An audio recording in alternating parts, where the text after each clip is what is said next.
Halo semua, video kali ini kita akan membahas kasus yang viral di awal November kemarin. Pada hari Sabtu tanggal 1 November 2025, Dusun Sungai Mengkuang, Kecamatan Rimbo Tengah, Kabupaten Bungo, dihebohkan oleh tewasnya seorang dosen perempuan, Erni Yuniati, berusia 37 tahun. Dikenal cerdas dan berdedikasi, ditemukan tak bernyawa di rumahnya sendiri. Yang lebih mengejutkan, pelakunya bukan orang asing, melainkan seorang anggota kepolisian, yaitu Bribda Waldi Adiat, seorang anggota kepolisian yang bertugas di Polres Tebo, Jambi. Bagaimana kronologi dan motifnya? Berikut kisahnya.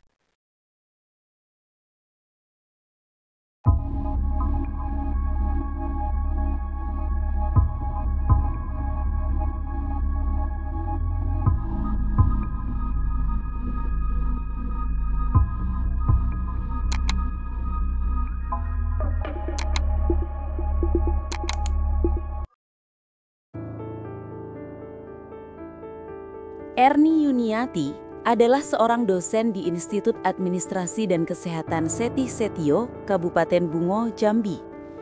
Usianya 37 tahun. Di kampus, Erni menjabat sebagai Ketua Program Studi S1 Keperawatan.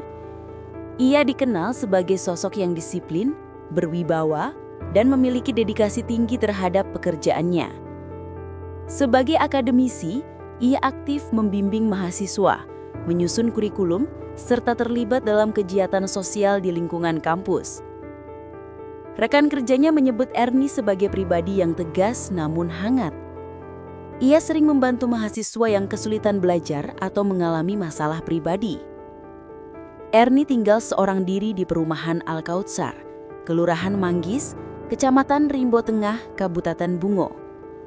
Ia dikenal ramah dengan tetangga, sering menyapa dan bertegur sapa setiap pagi sebelum berangkat ke kampus.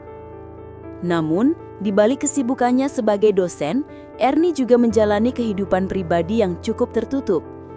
Tidak banyak yang tahu bahwa ia menjalin hubungan dengan seorang anggota polisi muda bernama Bribda Waldi Adiat.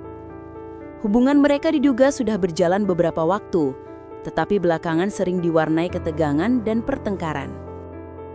Sedangkan pelaku dalam kasus ini adalah Bribda Waldi Adiat, seorang anggota kepolisian yang bertugas di Polres Tebo, Jambi.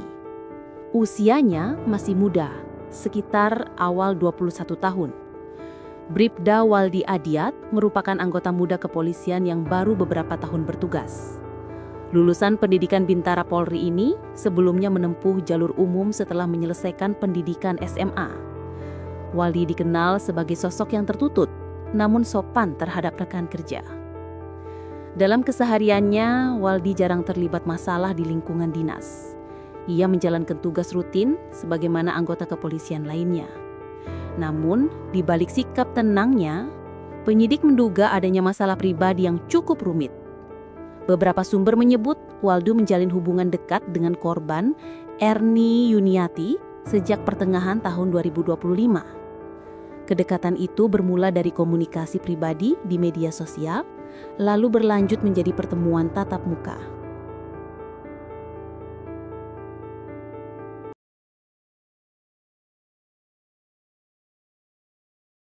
Di balik aktivitas akademisnya, tak banyak yang tahu bahwa Erni menjalin komunikasi dengan seorang anggota polisi muda bernama Waldi Adiat. Hubungan mereka terjalin sejak pertengahan tahun 2025. Awalnya hanya sebatas pertemanan, lalu semakin intens hingga muncul kedekatan yang belum jelas statusnya bukan pacar, bukan juga teman. Namun hubungan itu rupanya tidak berjalan baik. Sering terjadi perdebatan dan pertengkaran kecil. Malam itu, suasana di Bungo, Jambi begitu tenang. Tak ada yang menyangka, di salah satu rumah di perumahan Al-Kautsar sedang terjadi sesuatu yang kelam. Kamis malam 30 Oktober 2025, sekitar pukul setengah 12 malam, Bribda Waldi datang ke rumah Erni. Diketahui, antara pelaku dan korban sempat menjalin hubungan pacaran namun telah kandas. Waldi meminta Erni untuk kembali menjalin kasih lagi, namun Erni menolak. Dari pengakuan Waldi, Ernie sempat mengucapkan kata-kata yang menyakiti dan merendahkan dirinya. Waldi mengakui bahwa aksi sadisnya dipicu juga oleh kemarahan besar ketika korban menolak ajakannya untuk kembali merajut asmara. Dari sinilah tragedi bermula. Emosi yang tidak terkendali membuat pelaku melakukan tindakan kekerasan yang berujung fatal. Cekcok berubah menjadi kekerasan. Ernie diduga dicekik menggunakan gagang sapu, lalu Waldi juga meruda paksa Ernie. Malam itu, rumah Ernie menjadi saksi bisu berakhirnya nyawa seorang pendidik. Setelah korban tidak sadarkan diri, pelaku diduga mengambil barang-barang berharga milik korban, seperti perhiasan, ponsel, dan mobil Honda Jazz putih, lalu meninggalkan lokasi dengan menggunakan wig untuk menyamarkan identitasnya. 2 hari kemudian, Sabtu siang, rekan kerja Ernie merasa curiga karena dosen itu tak hadir di kampus. Telepon tak diangkat. Saat rekannya mengirimkan pesan WhatsApp, Ernie sempat membalas. Namun, ketikan WhatsApp-nya ada yang aneh, seperti bukan Ernie. Ternyata, Waldilah yang berpura-pura menjadi Ernie untuk mengelabui rekan-rekan Ernie. Karena curiga dan takut terjadi hal buruk, beberapa rekan akhirnya mendatangi rumahnya. Pintu rumah terkunci rapat.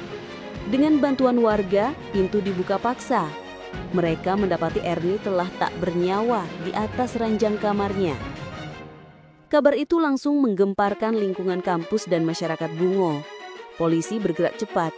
Tim Reskrim Polres Bungo memeriksa lokasi kejadian dan mengumpulkan barang bukti.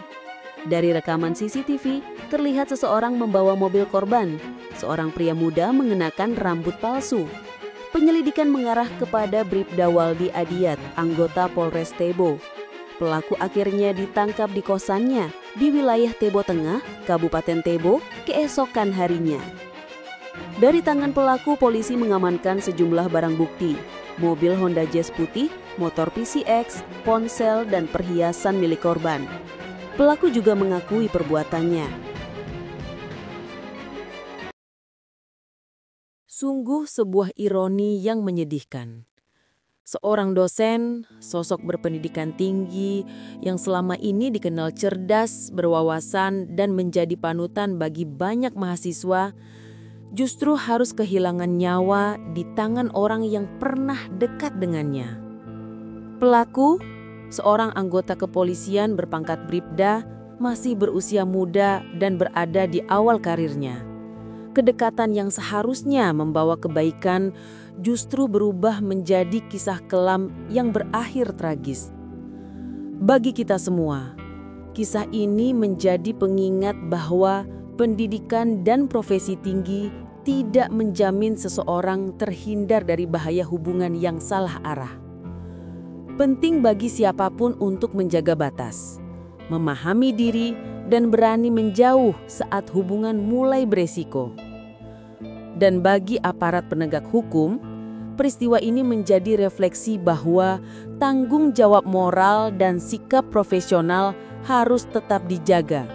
Karena seragam bukan sekedar simbol, melainkan amanah. Semoga keadilan ditegakkan, keluarga korban diberi kekuatan, dan masyarakat belajar untuk lebih berhati-hati dalam menilai siapa yang benar-benar pantas dipercaya. Dari Bungo, Jambi, tragedi ini meninggalkan luka mendalam, tapi juga sebuah pesan bahwa kehilangan kendali sesaat bisa menghancurkan 2 kehidupan sekaligus.